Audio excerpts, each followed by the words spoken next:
Asma Jahangir is an icon in Pakistan and in South Asia, in fact, at the global level, as a symbol of resistance and as perhaps the bravest human rights defender that Pakistan has known.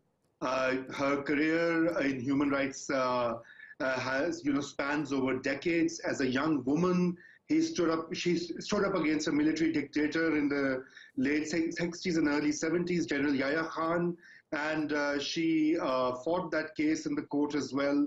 And at the end, the court declared him as a usurper of power. Since then, she has defended women's rights. She has defended the downtrodden, the minorities, the persecuted communities. She has spoken truth to power, to military dictators, to civil governments, to judges. And in a way, she symbolized the conscience of Pakistan. And her death leaves a huge vacuum, which, unfortunately, we don't know how that will be filled, because one could always look up to her for saying what had to be said at the right time in front of a very powerful state. During all of her time working to better human rights in the country, did she work on her own? She must surely have had some kind of organization, some sort of base which will carry on her work. You say that people are worried about how that work may continue, but she couldn't have been doing it all on her own, could she?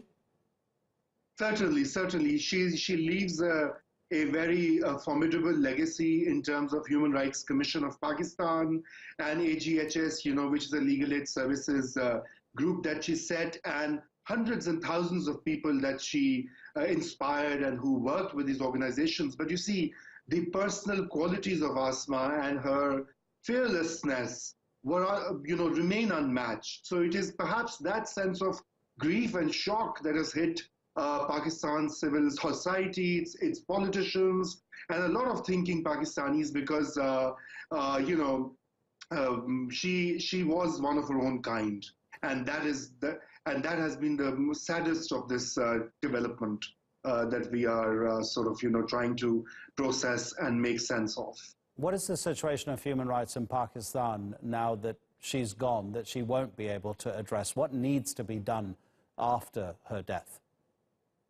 Well, you see, a lot of people have been saying, if you look at social media, they've been saying we needed her the most at this juncture because Pakistan is going through a democratic transition for last many years. And still we have lots of issues. We have issues with minority rights. We have issues of missing persons, of judicial excesses, of executive excesses. And there's a lot of long list of human rights agenda that have to be picked up and advocated and followed up. And that is certainly, her presence will be missed.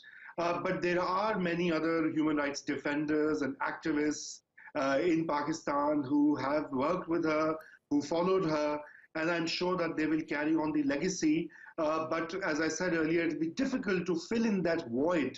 And it's a huge void in terms of the personality, in terms of her leadership, in terms of her dynamism, and not just in Pakistan. She was very active in the South Asian scene. She was a UN Special Rapporteur for Iran. She was speaking up for the rights of Iranian women and the human rights excesses that have been going on for the past few years. Mm-hmm. She had also served on many UN committees. So, Asma's work had actually grown global, and that is why the world is mourning her passing away.